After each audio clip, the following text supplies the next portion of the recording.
Okay. What's up, everybody? My name is Vice, and I am starting a new challenge on my series called the Disney Princess Challenge. And I'm actually super interested. Usually in The Sims, I play either Rags to Riches or the 100 Baby Challenge, but I wanted to switch it up a little bit. I wanted to do something a little different. And I'm sitting here looking at this list of legacy challenges. I see this challenge and I'm like, ooh, let's see. And I'm going through and I'm reading through it, and it seems really, really fun. Like, seriously. So, it's based off of the 10 generational legacy challenge, which I don't think I've played the legacy challenge, like, via the rules. But, I don't know. This looks really interesting. You have 10 generations, of course, and each one corresponds to a Disney princess. So, you start off with Snow White. And then it goes Cinderella, Tiana, Aurora, Anna, Rapunzel, Belle, Mulan, Jasmine, and Merida. And then you have some optional generations here. You have Ariel, Pocahontas, Elsa, and Moana. So the info for this challenge says, this challenge is based off of the Disney Princess franchise and movies. Storytellers can follow the original stories, or you can just roll with it. Some areas of the challenge may ask for gender-specific hair or heiresses. This can be easily changed out if you're playing a patriarch or a matriarch. This challenge follows the original rules of the 10-generation legacy, although some rules may vary. And that is kind of present throughout the description, because as I'm reading through Snow White's information, some of it gives you suggestions of what you can do, but it doesn't necessarily tell you what it is to do specifically. Like, one of the reasons why I didn't do the legacy challenge was because there were so many rules that you had to follow. But this seems to be kind of like, it's kind of up to you. So, for example, you start off when you create her as a teenager, right? She has to live with her evil stepmother, but the story doesn't actually begin until she becomes a young adult. When she becomes a young adult, she can start having kids, and she has to have 7 children. Each of the children corresponds to a dwarf within the story. And the dwarfs are, and I had to look it up because I never saw Snow White. I remember bits and pieces of it from my childhood, but I don't know it like verbatim. So we have Grumpy, Happy, Sleepy, Bashful, Sneezy, Dopey, and Doc. So 7 children at one time. And each one of these children have to have a negative trait. And from what I found, the negative traits in The Sims are Gloomy, hot-headed, Glutton, Erratic, lazy, Slob, Squeamish, evil, Kleptomaniac, mean, clumsy, and jealous. How exactly you assign this, there's no rules to it. So you can randomize it, you can pick at random, whatever. Pick what you want. Again, it's more of a suggestion than anything. It tells you that you have to have the same father for all of your kids, and then it says your child must achieve something before their teenage years, but everything else is kind of up in the air. So I am thinking that I'm going to use the 100 Baby Challenge parameters just because it feels familiar and it's simple and it works, and if it ain't broke, don't fix it, right? So we're going to do the 3 skills for toddlers. And then when they age up, they can either complete their childhood aspiration, or you can pick a skill that kind of corresponds with what they'll be when they get older, just to kind of help them out. And so what I'm thinking, right? We have Doc. And I'm going to assume that he's going to be a doctor when he grows up.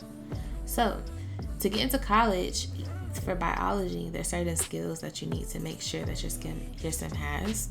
So we just make sure that he has some type of a skill area to become a doc. And I'm saying he because of the name that I picked for doc.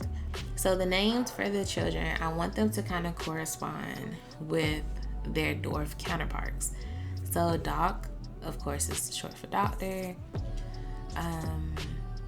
Doctor is a healer, so I want the name to mean healer. And the name that I picked was Asen, which is a boy name. And so Doc is going to be a boy hair. And then, what I found was super funny. Apparently, the name Cameron means cricket nose. So I'm going to use that for Sneezy. I thought that was like the funniest shit ever in life. Like, I did not know that. Fun fact. But yeah, we're going to get the names to kind of correspond with their dwarf counterparts. We will maybe randomize the traits. I'm not sure how we're going to do that next. And yeah. But the focus on this challenge and what I think that I want to do is I think that I want Snow stories to start when she's a teenager and she actually is living and interacting with her stepmother. Like, I think that's where her story is going to begin on this channel, at least. The problem is, Snow, according to the rules, is not supposed to talk to strangers or talk to elderly women, right? But if you look online and you try to find out information about Snow White, they will tell you that she is a very charming individual and everybody she runs into loves her. But she has a very kind and generous heart, which means that people take advantage of her. Like, totally can relate there. But if she's supposed to be so charismatic and charming, why can't she talk to people? Like, I get the story, I get it, but how the hell is she supposed to find a baby daddy? Like, how does it supposed to work? So while she's a kid and she's in school trying to maintain these perfect grades and, you know, just be phenomenal, she got to look for a baby daddy. And it's like, well, she can't talk to people. So I think we'll have her socialize while she's at school. But that's going to be a struggle because socializing doesn't help her grades. So she'll socialize at school to kind of become friends with people, you know, blase, blase. And then while she's also doing that, we have to figure out a skill that can help her make money. Now, she lives with her evil stepmother. Her evil stepmother is not going to be giving her an allowance. We already know this. So I want her to have a skill that's going to help her make money. So gardening or flower arranging probably. So we'll do that. And then what I also want to do is I want to use the mod, the bank app by Simrillis to create her a bank account.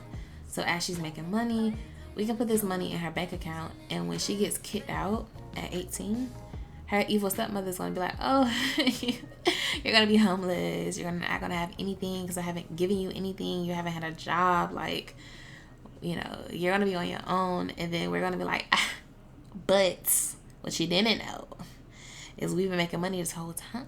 And we got a couple stacks. You feel me?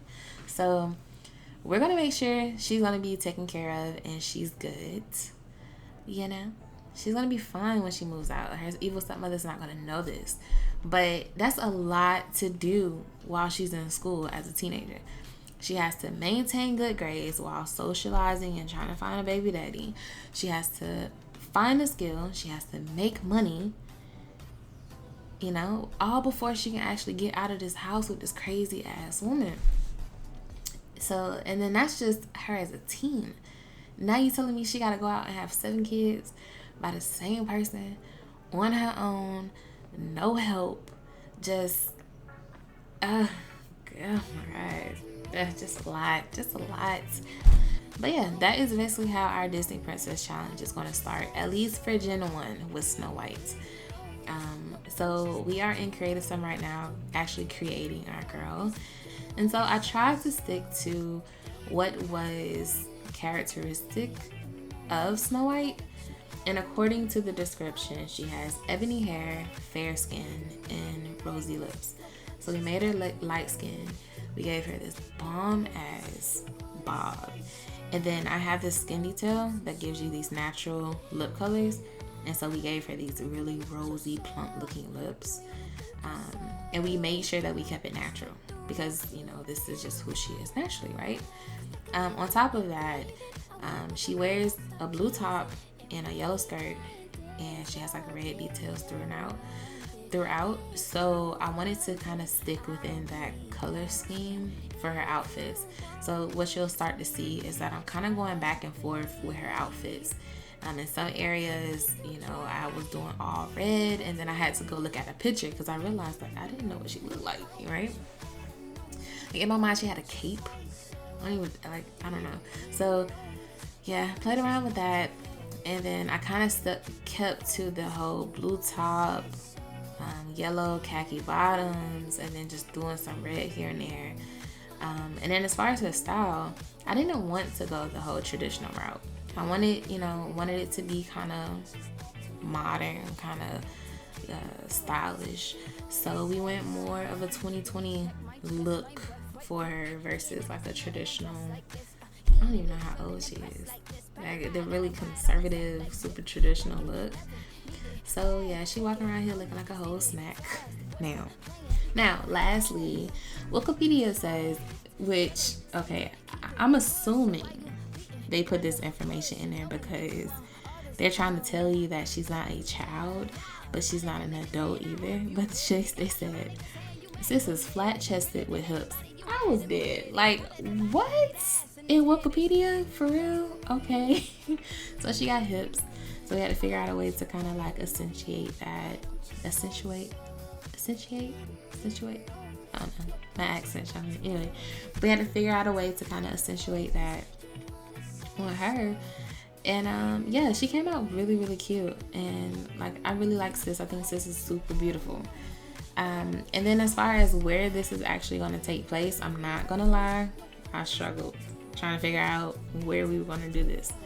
Naturally, I picked Glimmerbrook because I'm like, magic, magical realm, magic mirror, Glimmerbrook, right? You know, it only makes sense. But then I'm like, but I want everybody to kind of be in this world. And there's only 5 lots. It's not going to work. So then I thought, well, we can start off in Glimmerbrook. And then when we move her out, we can move her to a different world. And so what I'm thinking is that we can move her into Windenburg, because Windenburg is kind of like, it's like this old-timey village-like vibe of a world. And I feel like she'd be more comfortable there than like in the city or on Sulani or something like that. But yeah, that is the start of our video. So this was basically just a creative sim video for our girl, so you can kind of see what she looks like. And then yeah, we kind of go from there, really, honestly. But if you liked it so far, you're interested to see how this plays out, please be sure to like and subscribe and turn on your notifications so that you're notified when you get a new upload. I will see you then. Bye.